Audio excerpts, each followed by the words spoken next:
আমার যেদিন মৃত্যু হবে সেদিনও দেখা যাবে সংসারের অনেক কাজ বাকি রয়ে গেছে বাকি। হয় চেয়ারের ফায়া ভাঙ্গা, জানালার চিৎকারি ভাঙ্গা, হ্যাঁ সোফাটার মধ্যে বার্নিশ করলে বালা ছিল, ফ্রিজের তলে দিয়া পানি ভরে, নুন নাই, তেল নাই, সাবান নাই, এই না? তাহলে স্বার্থপর এই দুনিয়া শেষ করা যায় না। দুনিয়ার প্রয়োজন শেষ হয় না বন্ধু। এই বিদেশ প্রবাসী, আহা কি পরিমাণ মায়া লাগে। 12 ঘন্টা ডিউটি করে আবার আরো 6 ঘন্টা আরেক কোম্পানির স্যার কি করে 18 ঘন্টা, কেউ কেউ আর থাকে 6 ঘন্টা। এই 6 ঘন্টার মধ্যে বিশ্রাম কখন? নিজের জামাগুলা নিজে ধোয়, নিজের রান্নাটা নিজে করে। প্রবাসীগুলো বিদেশে থাকে, যে আমি তো সৌদি আরবে অনেক দূর দূর ছেলেদের কাছে গেছি, ওরা দম করে খুব মহব্বত করে। তাইলে এই নিজের রান্না নিজের, কত ছেলে যে বিশ্বাস করো ভাইয়া কি পরিমাণ কান্দে, আল্লাহর কসম। এটা যদি আমি দেখাইতে পারতাম। এখান থেকে এটা বিদেশ অনেক কষ্ট, এই কথাটা কইলেও তুমি বুঝদা না ভাইয়া, অনেক কষ্ট। এটা কইলেও তুমি বুঝদা না, এটা কইতে তো 1 মিনিট লাগছে, আর অনেক কষ্ট। তো বাস্তবতা হলো তার চাইতে অনেক বেশি কষ্ট। এই প্রখর রৌদ্রে, এই তীব্র রৌদ্রে, বিশেষ করে 12 ঘন্টা ডিউটি করে আসার পরে যখন একটা ছেলে বা একটা যুবক, তার একজন আপনজন কেউ নাই, আইসা নিজের 1 গ্লাস পানিটাও নিজে নিতে হয়, তো মনটারে হাহাকার লাগে, যাহার কেউ তো নাই আমার। অথচ 28 বছর বিদেশ করতেছে। এক ছেলে দেখা হইলো লাস্টের দিকে, ওই আমার দেখে জড়াই ধরে কাঁদতেছে। আমি বললাম, বাবা তুমি আজ কতদিন হয়েছে আইসো? কয় যে হুজুর 3 বছর। এই শেষ আমার যে ছেলেটা খেজুর আইনা দিছে মদিনায়, ও ছেলেটা আপনার বলতেছে হুজুর আজ 3 বছর হয়েছে বাড়ির থেকে আসছি, একবারও যাই নাই। আমি যাইবা কখন? কয় হুজুর একটা আইডিয়া করছি, যে ঋণগুলো করছি আরো 3 বছর যদি বিদেশ করি তাহলে ঋণগুলো শেষ হইল, তো আশা আছে হুজুর এরপরে যাবো।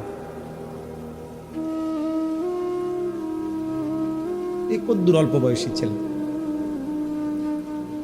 হ্যাঁ ভাইয়া, এই জন্য সে যাইয়া হয়তো অনেক দুঃখের কথা বলে না বাড়িতে, যে মা কানবো, বাপে কানবে, বা বউ বাচ্চারা কানবো।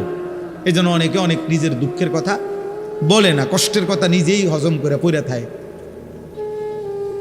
কিন্তু তীব্র কষ্ট কইরা বুকটা মাটিত লাইগা যায়, এরপরে 2টা টাকা জমাইয়া এরপরে বাড়িতে টাকা পাঠায়, না খাইয়া না দেয়।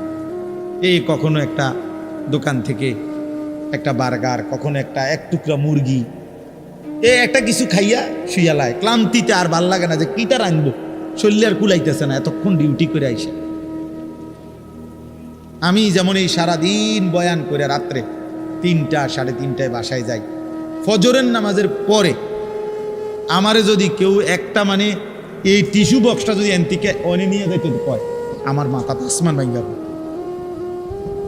আমার আর কিচ্ছু শরীরে কুলায় না তখন আর। কথার কথা, তাহলে আমি আমার অভিজ্ঞতা থেকে বললাম। তো ওই ছেলেটাও তো এরকম 12টা ঘন্টা ডিউটি করে আইসা সে যখন তার রুমে আসে, তার শরীরে আর 1 বিন্দু এনার্জি থাকে না। এই জন্য দোস্ত আমার, বন্ধু আমার, স্বার্থপর বড় দুনিয়া, যে দুনিয়া কষ্টই করা যায় কিন্তু চাহিদা পূরণ হয় না। চাহিদা পূরণ।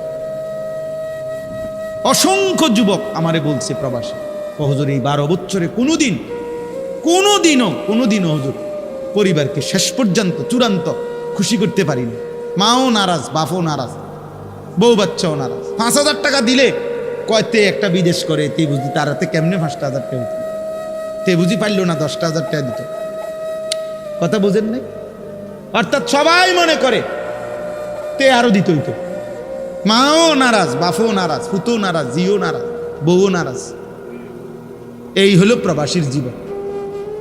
প্রবাসী, এই এক প্রবাসী আমারে বলতেছে এইবার, এই তো আমার জড়াত, হুজুর আমরা কিচ্ছু নাই, আমার লাগে একটু দোয়া করি। আমগো কিচ্ছু নাই হুজুর, আমি কই না ভাই আছে, আল্লাহ যারা আছে সবাই। হে না, হে কান দেয়ার কয় হুজুর না, আমার কিচ্ছু নাই হুজুর। আমি সারাটা জীবন দিয়ে যাইতেছি, কেউ খুশি হয় না। আরো দিলে ভালো হইতো, আরো দিলে ভালো হইতো। এই জন্য দোস্ত স্বার্থপর। এই জন্য আমার একটা বয়ান আছে না এরকম, যে দুনিয়া বড় স্বার্থপর এই দুনিয়া। এই জন্য ভাইয়া শুধু দুনিয়া নিয়ে পড়ে থাইকো না, আখেরাতের ভাবনা ভাবো, নিজের ভালো, নিজের কল্যাণ দেখো। আমি অনুরোধ করলাম, আল্লাহ তাআলা এখানে বলছে, বান্দা আমাকে মনে রাখো। এমন কোন ভোর আসবে যে ভোরে হয়তো দেখবো যে আমাদের আর নিরাপত্তা নাই। এমন কোন সন্ধ্যা হবে হয়তো যে সন্ধ্যায় আমরা দেখব আমাদের জান মালের আর নিরাপত্তা নাই। হতেই পারে।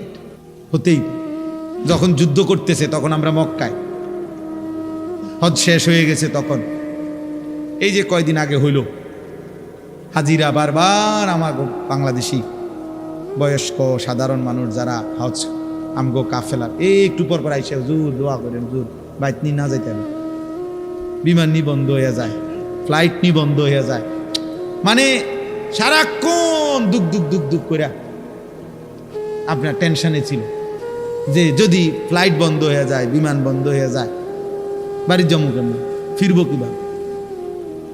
তাইলে বলেন, এক মিনিটেই ইচ্ছা করলে পৃথিবীর হিসাব কিতাব পরিকল্পনা কি হয়ে যেতে পারে, বদলে দেন। কোরআনুল কারীমের মধ্যে আছে, আল্লাহ তাআলা বলেন, ওয়ালামু আন্নাল্লাহা ইয়াহুলু বাইনাল মারই ওয়া কলবিহি। আল্লাহ তাআলা বলেন, শোনো বান্দা, মনে রেখো, নিশ্চয়ই আল্লাহ তাআলা প্রত্যেক মানুষ তার অন্তরের চিন্তা আর আল্লাহর ফয়সালা উল্টে যাইতে পারে, ব্যতিক্রম হইতে। আমি আর তুমি পরিকল্পনা করছি আগামী রবিবার থেকে 5 ওয়াক্ত নামাজ পড়মু, রব্বুল আলামিন সিদ্ধান্ত নিয়ে রাখছে শনিবারে তোমার মৃত্যু, তো ফয়সালা কার্যকর হবে কোনটা? আল্লাহটা। অর্থাৎ বুঝাইতে চাইলাম, আল্লাহ এটা বলতে চাইছে, বান্দা তোমার ইচ্ছা, তোমার পরিকল্পনা আর আমি আল্লাহর সিদ্ধান্ত ইয়াহুলু বিপরীত হইতে পারে। আর বিপরীত হইলে কার্যকর হবে কারটা? কথা বলে না, আল্লাহরটা কার্যকর হবে, আল্লাহর ফয়সালা কার্যকর। আল্লাহু গালিবুন আলা আমরিহি। আল্লাহ তাআলা বলেন, আল্লাহই তার সিদ্ধান্তে বিজয়ী, আল্লাহর ফয়সালায় আল্লাহই বিজয়ী। ওয়ালাকিন্না আকসারান নাসি লা ইয়ালামুন। কিন্তু অধিকাংশ মানুষ এটা বুঝতে চায় না। আমার আপনার প্রত্যেকের ব্যাপারে আল্লাহর ফয়সালাই কার্যকর হয়। আমাদের পরিচিত একজন বন্ধু চিটাগাংয়ের হাজি, এবার হজে গেছে, তো ওনার সাথে আরেকজন বয়স্ক হাজি, ওনার কাফেলায় সিরাজগঞ্জ বাড়ি। তো হজের পরে নিয়ম হলো একটা বিদায়ী তাওয়াফ করতে হয়, অর্থাৎ হজ শেষ হয়েছে, আল্লাহর ঘরের চারদিকে 7 বার চক্কর দিলে একটা তাওয়াফ হয়, একটা বিদায়ী তাওয়াফ করতে হয়, এটা ওয়াজিব হজের মধ্যে। এইটা বুজুর্গানি দিন ওলামায়ে কেরাম বলেন যে সময় যাবে গা হজে থেকে এলাকাত ফিরে যাইব মক্কার থেকে, তার একদিন আগে বা 2 দিন আগে লাস্টের দিকে করলে ভালো, শুরু দিয়েও করা যায় হজের পর।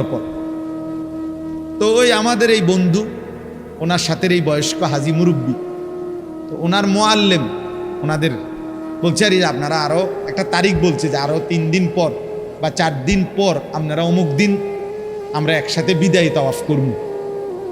এই চাচা মুরব্বী, সিরাজগঞ্জ বাড়ি চাচাটা, উনি যেদিন রাত্রে বলছে ওই দিন পরের দিন সকালবেলা ফজরের নামাজের পর সকালবেলা উনি একা আল্লাহর ঘরে গিয়া নিজে নিজে বিদায়ী তাওয়াফটা করছে এবং বলে গেছে সাথীদেরকে যে আমি আপনাদের লগে এই পর্যন্ত করতাম না, আমার ভাল লাগতেছে না, আমি আজকেই করলাম আমার এই কথা বলে নিজে নিজে বিদায়ী তাওয়াফ করে এইবার আসছে রুমের দিকে, হোটেলের কাছাকাছি, মানে হোটেল দেখা যায়, এই সময় ঘুরাইয়া পড়ছে রাস্তার, স্ট্রোক করছে, কিছুক্ষণের মধ্যে মারা গেছে।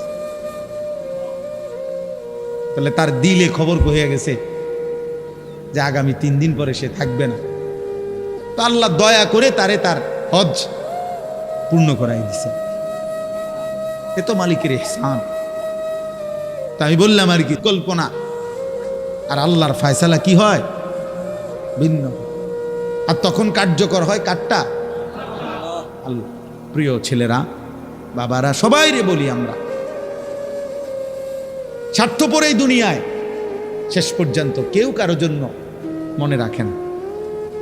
এটা আমি সব সময় বলি রে ভাই, এই বন্ধু বান্ধব এগুলা সব ধোঁকা। এই নারী, ছবি, মোবাইল, এই সবটাই ধোঁকা। এই হাসি খুশি, রং তামাশা, ফুর্তি, আড্ডা, খোদার কসম, এগুলো ধোঁকাই আসল। শেষ পর্যন্ত আমরা একাকী।